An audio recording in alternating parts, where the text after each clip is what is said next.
네, 안녕하세요. 암 전문의 문용화입니다. 암 전문의 김슬기입니다. 여러분들 드라마, 영화 같은 거 보시면 암 환자들에 대한 내용을 많이 보실 텐데요. 도대체 암 진단을 받으면 어떻게 치료를 시작하는지 많이 궁금하셨을 거예요. 네, 오늘 끝까지 보시면은요, 항암 치료 받기 전에 꼭 준비해야 될 것들 저희가 알려드리도록 하겠습니다. 솔직히 살면서 입원할 일이 별로 없는데 안 했으면 좋겠지만 하게 되면 이제 준비물들이 있을 거잖아요. 이건 병원에서 다 안내를 해주나요? 근데 사실 우리가 진료 시간이 짧아서 어떤 것을 챙겨서 항암 전에 이런 걸 챙겨서 입원하세요 이렇게 다 말씀을 드리진 못하는 것 같아요. 가장 많이 여쭤보시는 질문은 항암 전날까지 뭐 먹으면 안 되는지, 뭐를 먹어야 되는지 이런 것들을 많이 물어보십니다. 그래서 저도 그 부분에 공감이 되는데요. 근데 결론부터 말씀드리면 가려야 하실 음식은 없습니다. 그렇지만 항암 중에는 백혈구가 떨어지면서 면역 상태가 약해질 수 있기 때문에 날 생선이나 육회 이런 것은 좀 피하는 것이 좋고요. 이에 대해서 자세한 부분은 저희의 이전 영상을 같이 살펴보시면 좋겠습니다. 전날에는 아무거나 먹어도 되는 건가요? 네. 그러면 입원하기 전엔 먹고 싶은 거 다 먹고 들어가야겠네요. 그런 분들도 계세요. 왜냐면 항암제가 이제 물렁거리고 밥맛이 떨어지니까 먹고 싶은 거 그 전까지 다 먹는다 이런 분들도 계십니다. 근데 너무 과식하거나 하시는 것은 좋지 않지요. 실제로 그러면 생선을 내가 치료하기 전에 미리 먹어야 되겠다라고 해서 실제로 먹고 오시는 분도 저는 많이 봤습니다. 근데 이게 좋은 거예요, 안 좋은 거예요? 크게 상관이 없어요. 뭐 생선회라는 것도 사실은 뭐 하나의 영양소로서 생각을 할 수 있는 거고 단백질 공급원이 될 수가 있기 때문에 땡기시면 드셔도 돼요. 항암 전에. 항암 치료 전에 코로나랑 독감이 유행이니까 그런 백신들도 맞아도 괜찮을까요? 네, 아주 중요한 질문인데요. 항암을 앞뒀다고 해서 특별히 맞아야 될 예방접종이 있는 것은 아닙니다. 그렇지만 독감철, 코로나철 이럴 때에는 오히려 맞는 것이 좋다고 되어 있습니다. 그러나 유의하실 점은요. 생백신, 특히 수두, 대상포진 생백신 이런 것들은 항암 전에 최소 한 달간은 맞으시면 안 됩니다. 생백신은 말 그대로 균을 약하게 해서 생으로 넣어주시는 거기 때문에 항암을 하면서 그런 균들이 이제 되살아나서 실제 수두를 일으키거나 이렇게 병을 일으킬 수 있기 때문이죠. 근데 코로나 백신도 약간 코로나는 이제 RNA 백신이잖아요. 코로나는 살아날 일이 없는 백신이에요. 재조합 백신이기 그거는 때문에 생백신이 아니고 진료실에서 환자분들이 많이 물어보시는 게 대상포진에 대한 백신을 맞아도 되는지를 많이 물어보시는데 대상포진이 생백신이 많이 쓰였었는데 대상포진은 사백신도 있기 때문에 여러분들 꼭 참고하시면 좋을 것 같아요. 치과 치료 이런 것도 미리 받아두면 될까요? 항암 치료 전에 치과 치료를 미리 받으시는 게 좋고요. 스케일링 같은 거 미리 하시면 도움이 됩니다. 항암 중에 치아와 잇몸이 약해지는 경우가 많기 때문에 집에 미리 부드러운 칫솔과 치약을 준비해 두시는 것이 좋습니다. 그리고 방금 말씀하셨듯이 손톱이 약해지는 경우도 있고요. 손톱이 좀 거먹게 변하는 경우도 있기 때문에 손톱 보호제를 준비하시는 것도 도움이 될 것 같습니다. 평소에 약을 드시는 분들도 많으신데 혹시 뭐 고혈압약, 빈혈약 이런 거는 상관없을까요?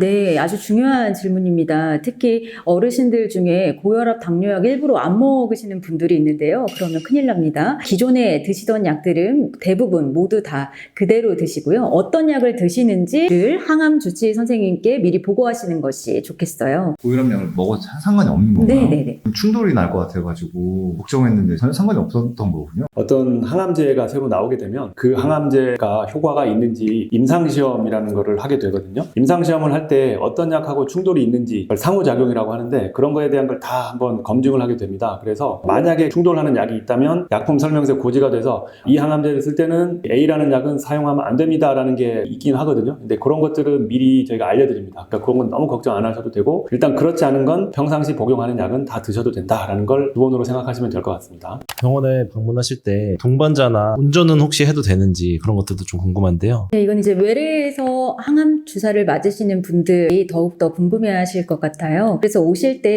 첫 항암의 경우에는 보통 보호자분이 같이 오시는 것이 좋을 것 같아요. 그래서 두세 번 맞아보면 내가 이런 컨디션이겠구나 이렇게 감이 잡혀서 사실 혼자 오시고 혼자 가시는 경우도 많긴 한데요. 처음의 경우에는 부작용 대비를 위해서 보호자분이 같이 오시는 것이 좋을 것 같아요. 이 항암 치료라는 걸 저희는 일반적으로 보지는 않았는데 이 항암 치료를 어떤 식으로 하는 거예요? 주사를 맞는 건가요? 아니면 어떻게 되는 건가요? 네, 우선 이제 진료를 보게 되죠. 그래서 진료 전에 피 검사라든지 뭐 혈압도 재고, 키도 재고, 몸무게도 재고, 가지고 이런 정보들을 가지고 주치의 선생님과 진료를 보게 됩니다. 그래서 컨디션이나 결과들이 항암제를 맞기에 적합하겠다 판단될 경우에는 이제 처방을 내죠. 그래서 그 오더에 따라서 이제 약국에서 항암제가 몸무게 키에 맞게 조제가 되어서 항암 주사실로 올라오게 되고요. 그럼 환자분은 기다렸다가 주사실에서 맞으시게 됩니다. 아, 그 주사를 맞는 거예요? 네, 주사의 약제들이 대부분인데요. 주사로 맞으시는 경우에는 그런 프로세스를 따르게 됩니다. 소요 시간이 어느 정도나 걸리나요? 항암제 종류가 주사 항암제만 해도 사실 10가지가 넘어요. 그래서 어떤 암에 어떤 상태에서는 어떤 항암제를 쓴다. 이런 게 다 사실은 정해져 있고 종류가 많다 보니까 몇 시간 맞느냐 딱 정해서 할 수는 없지만 30분에서부터 24시간 맞아야 되는 항암제도 있습니다. 그러니까 그거는 항암제에 따라 다르고 병에 따라 다르다. 이렇게 알고 계시면 좋을 것 같아요. 그래서 나의 항암제의 경우에 얼마나 시간이 걸릴지를 미리 상의를 하셔야 되죠. 혹시 이제 그럼 이렇게 항암치료 계속 하고 있으면 집에 또 뭐가 준비되어 있어야 되는 게 뭐가 있을까요?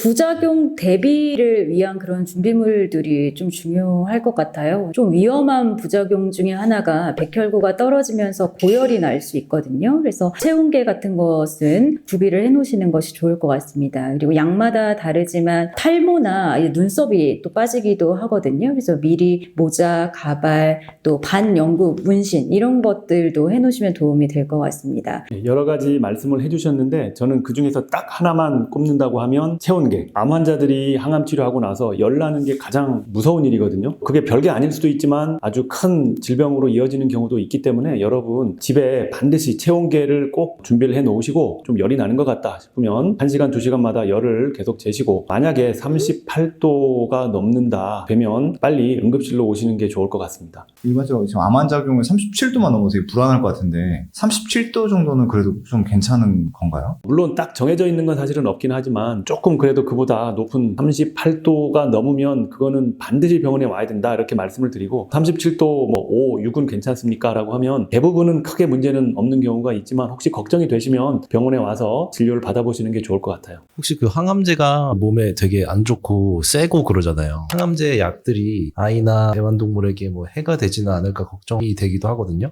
네, 아주 실제적인 질문인데요. 이제 결론적으로는 아기나 애완동물과 지내시는 거 전혀 문제가 되지 않습니다. 이제 변기에 이제 소변을 보면 항암제가 이렇게 나가고 그것이 아이와 같이 변기를 쓰면 어떡하지? 뭐 이렇게 생각하시는 분들도 있고, 뭐 수건도 따로 쓰신다는 분들도 있고 한데요. 이 항암제 자체는 그런 식으로 이제 전파되거나 하는 것은 아니기 때문에 크게 신경 쓰시지 않아도 됩니다. 근데 그렇지만 이제 한 가지 아이를 보거나 애완동물을 케어하는 것이 이제 체력적으로 조금 힘들 수도 있잖아요. 그래서 그 부분만 괜찮으시다면 같이 지내는 것은 좋으실 것 같아요. 배출이 되거나 그런 건 아닌 것 네, 같아요. 네, 그렇습니다. 당연히 조금 배출이 되긴 할 텐데 그게 임상적인 문제는 않는다라는 뜻이죠. 근데 제가 정말 이거를 과학적으로 조금만 냉철하게 생각을 해보면 전혀 그런 거 걱정하실 필요가 없고요. 여러분들 집에 면역이 더 약화된 노약자, 어르신이 계시거나 아니면 어린아이가 있어도 전혀 걱정할 필요 없고 수건을 같이 써도 되고 식사를 같이 하셔도 되고 뭐 같이 지내시는데 전혀 문제가 없으니까 여러분 안심하고 집에서 잘 식구들과 지내셔도 되겠습니다. 오늘은 이렇게 항암제 맞기 전에 어떤 것들을 준비를 해야 되는지 아주 사소한 작은 것들까지 여러분과 함께 이야기를 나눠보았습니다. 여러분 평소에 궁금했던 것들이 많이 해소가 되었는지요? 항상 여러분들의 항암치료 여정을 응원하는 암정복TV가 되도록 노력하겠습니다. 앞으로도 궁금한 것들이 있으면 댓글로 많이 남겨주시면 저희가 영상을 만들어서 댓글에 답해드리도록 하겠습니다. 오늘 영상 시청해주셔서 감사합니다.